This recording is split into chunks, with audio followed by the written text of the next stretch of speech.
प्रणाम मित्रों, मैं हूं विकास सक्सेना। सामाजिक एवं राजनीतिक घटनाओं के विश्लेषण के यूट्यूब चैनल चैतन्य में आपका स्वागत है। आप देख रहे हैं विकास की बात। राजनेताओं के पास जब कहने के लिए कोई तर्क नहीं होते हैं, अपने विचारों को रखने के लिए उचित शब्द नहीं होते हैं, तो वो किस प्रकार से गाली गलौज पर उतर आते हैं, अभद्र भाषा का प्रयोग करने लगते हैं। इसका नमूना इस समय पर विपक्षी नेताओं की भाषा और शैली में देखा जा सकता है।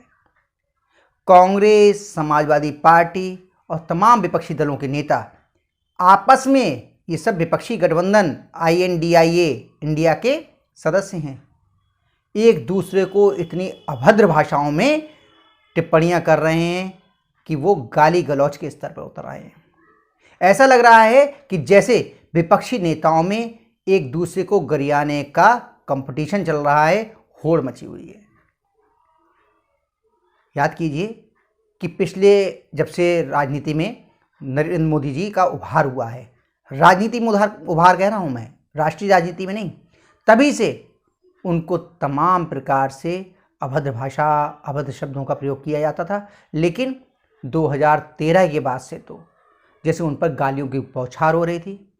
विपक्षी नेता कभी उन्हें मौत का सौदागर, कभी चाय वाला, कभी नीच और ना जाने क्या क्या कह रहे थे। अभी तो सार्वजनिक रूप से ये भी नारे लग रहे थे कि हाय हाय मोदी, मर जा मोदी। लेकिन मोदी जी ने खुद अपने भाषणों में भी ये कहा है और हम लोगों ने महसूस भी किया है राजनीतिक विश्लेषक के तौर पे कि जब जब मोदी को गालियां दी गई तब तब उनको इसका राजनीतिक लाभ हुआ। इसलिए मुझे लगता है कि विपक्षी दलों के नेता इस समय मोदी के लिए अपशब्द कहने से थोड़ा सा बच रहे हैं, लेकिन आदत तो गाली देने की है। तो वो ये अपनी गाली देने की भड़ास कहाँ निकालें, तो आपस में एक दूसरे को गालियां दे रहे हैं। ऐसा मैं क्यों कह रहा हूं, इसको ऐसे समझिए कि मध्य प्रदेश के विधानसभा चुनाव में कांग्रेस ने समाजवादी पार्टी के लिए किसी भी तरह का कोई भाव नहीं दिया, कोई महत्व नहीं दिया। इससे अखिलेश यादव खिसियाए हुए हैं। उन्होंने कहा कि उन्हें इंडिया गठबंधन में शामिल किया गया। उन्हें ये लग रहा था कि राज्यों के विधानसभा चुनावों में भी इस गठबंधन के तहत सीटों का बंटवारा किया जाएगा। लेकिन कांग्रेस के नेताओं ने तमाम आश्वासन देने के बाद भी सपा को मध्य प्रदेश में एक भी सीट नहीं दी। अब जब समाजवादी पार्टी को वहां सीटें नहीं मिली तो इस पर अखिलेश यादव खिसिया गए और उन्होंने साफ कह दिया कि जैसा व्यवहार उनके साथ मध्य प्रदेश में किया गया है वो दिल्ली के चुनाव में, यानी कि लोकसभा चुनाव में उत्तर प्रदेश में वैसा ही व्यवहार कांग्रेस के साथ करेंगे। इस पर कांग्रेस के उत्तर प्रदेश के अध्यक्ष अजय राय ने तीखी टिप्पणी की। उन्होंने कहा कि भाई अगर इतने ही ज़्यादा आप जो हैं सक्षम हैं, इतने ही समर्थ हैं, तो आप आजमगढ़ की सीट क्यों हार गए। आजमगढ़ मुलायम सिंह यादव की सीट थी। सन 2019 में वो वहाँ से चुनाव जीते थे, लेकिन 2022 में जब वहाँ पर उपचुनाव हुआ, उस चुनाव में सपा वहाँ से हार गई और भारतीय जनता पार्टी का प्रत्याशी वहाँ से विजयी हो गए। इस टिप्पणी के बाद तो अखिलेश यादव बहुत ज़्यादा नाराज हो गए। उन्होंने साफ कह दिया कि सपा के बारे में या गठबंधन को लेकर कांग्रेस के चिरकुट नेता किसी प्रकार की कोई बयानबाजी ना करें। अब आप समझ रहे हैं चिरकुट नेता किसको कहा गया, सीधे तौर पे अजय राय जी के लिए कहा गया। इतना ही नहीं, उन्होंने ये भी कहा कि जिस प्रकार का लगाव, भावनात्मक लगाव रायबरेली और अमेठी से कांग्रेस पार्टी का है, वैसा ही भावनात्मक लगाव समाजवादी पार्टी का आजमगढ़ से है। इसलिए इस पर किसी भी प्रकार की टिप्पणी ना करें, क्योंकि अगर समाजवादी पार्टी उनका साथ नहीं देगी तो वो लोग भारतीय जनता पार्टी का मुकाबला नहीं कर सकेंगे। तो क्या ये इशारा रायबरेली और अमेठी को लेकर जो समझौता होता रहा है सपा और कांग्रेस में, कभी प्रत्यक्ष और कभी परोक्ष, उसको लेकर था? क्योंकि आप ध्यान कीजिए, भले ही कांग्रेस और समाजवादी पार्टी में चुनावी गठबंधन हुआ हो या ना हुआ हो, इन दोनों सीटों पर कभी भी सपा ने अपना प्रत्याशी कांग्रेस के उम्मीदवार, जो कि सामान्य तौर पर सोनिया गांधी और राहुल गांधी जी रहे हैं, उनके खिलाफ खड़ा नहीं किया है, जिससे वो आसानी से जीत हासिल करते रहे हैं। तो क्या आने वाले 2024 के लोकसभा चुनाव में अपनी इस परंपरा को समाजवादी पार्टी तोड़ने जा रही है? ये एक बड़ा प्रश्न है और ये आने वाले समय में सामने आ जाएगा, क्योंकि अखिलेश यादव बहुत नाराज हैं। तो जब अखिलेश यादव ने अजय राय को परोक्ष रूप से चिरकुट नेता कहा, तो अजय राय ने भी उधर से टिप्पणी की। उन्होंने कह दिया कि भाई, जो व्यक्ति अपने बाप का सम्मान नहीं करता उससे मेरे सम्मान की उम्मीद कैसे की जा सकती है। और ये कहना उनका, इससे तो जैसे दुखती रग पे हाथ रख दिया अखिलेश यादव की। क्योंकि याद कीजिए आप, जब अखिलेश यादव ने मुलायम सिंह यादव को समाजवादी पार्टी के राष्ट्रीय अध्यक्ष के पद से हटा करके और उस पद पर खुद कब्जा कर लिया था, तो खुद मुलायम सिंह यादव ने कहा था अपने कार्यकर्ताओं को संबोधित करते हुए, अपने समर्थकों को संबोधित करते हुए, कि ध्यान रखना, जो व्यक्ति अपने बाप का नहीं हुआ वो आप लोगों का क्या होगा। तो शायद ये सारी बातें एक बार उभर के आ गई होंगी जहन में अखिलेश यादव जी की, और वो बहुत बुरी तरीके से नाराज हो गए। इसके जवाब उन्होंने तो इतना ज़्यादा नहीं दिया, उन्होंने सिर्फ इतना कहा कि बाप पे ना उतरे, नहीं तो अच्छा नहीं होगा। लेकिन समाजवादी पार्टी के एक प्रवक्ता हुए हैं जिनका नाम है आईपी सिंह, उन्होंने बहुत ही ज़बरदस्त एक्स पर अपना पोस्ट किया है, जिसे पहले ट्विटर बोलते थे। उन्होंने लिखा है कि महागठबंधन की पहल बिहार के 8 बार के यशस्वी सीएम अति सरल पटेल नीतीश कुमार जी ने की थी। एक एक पार्टियों को जोड़े और उन्हें महागठबंधन का नेता बनाने के बजाय कांग्रेस खेल पर उतर आई। लेकिन इसके बाद जो उन्होंने कहा वो शब्द आपको सुनने चाहिए। ये आईपी सिंह का कहना है। क्या कहा है उन्होंने?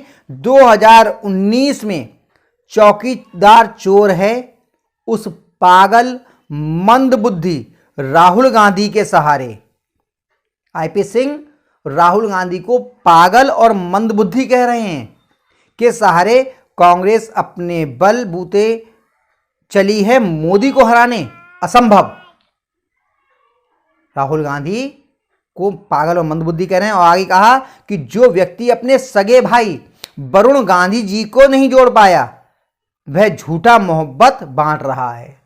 आपको याद होगा कि राहुल गांधी जी आजकल मोहब्बत की दुकान खोले हुए बैठे हुए हैं और जहां तहां वो इसका सामान बांट रहे हैं। इसके आगे जो कहा है वो तो और ज़्यादा स्तरहीन है। उन्होंने कहा है कांग्रेस की 7 पुश्तें समाजवादी पार्टी की कभी कुछ नहीं बिगाड़ पाएंगी। वैसे राहुल गांधी वंश विहीन है। हमें आपको मालूम है कि राहुल गांधी जी ने विवाह नहीं किया है, वो अभी अविवाहित हैं। लेकिन इस तरह की टिप्पणी, व्यक्तिगत टिप्पणी करने से बचना चाहिए।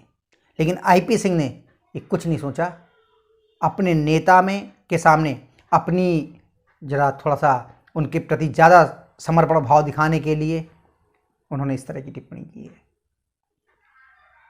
इसके बाद से दोनों के बीच, समाजवादी पार्टी और कांग्रेस के बीच तल्खियां और ज़्यादा बढ़ गई हैं। कमलनाथ ने भी, जब उनसे पूछा गया, वहां पर पत्रकारों ने पूछा कि भाई यहां पर आपने अखिलेश जी के लिए कोई भी सीट नहीं दी, वो बहुत नाराज हैं, तो उन्होंने भी कह दिया अखिलेश को छोड़ो। यानी कि जो उत्तर प्रदेश जैसे बड़े राज्य के पूर्व मुख्यमंत्री हैं, समाजवादी पार्टी के राष्ट्रीय अध्यक्ष हैं, उनका नाम भी कमलनाथ जी ने जिस हिकारत से, जिस उपेक्षा के भाव से लिया, इसने तो सारे ही समाजवादी पार्टी के नेताओं को एकदम आक्रोशित कर दिया है। सपा नेता प्रोफेसर रामगोपाल यादव ने भी कह दिया कि अरे यार, कमलनाथ जी की क्या बात करते हो, वो तो छोटे मोटे नेता हैं। शिवपाल सिंह यादव जी भी कह रहे हैं कि हमारी बात तो सीधे सोनिया गांधी जी से होती है, कांग्रेस के हाईकमान से होती है। इन छोटे मोटे नेताओं के बारे में हम क्या बात करें और इन पे क्या टिप्पणी करें। यह हालत हो गई है इस समय पर कांग्रेस और समाजवादी पार्टी के बीच में। और सिर्फ कांग्रेस और समाजवादी पार्टी के बीच में ही इस तरह की बातें नहीं चल रही हैं।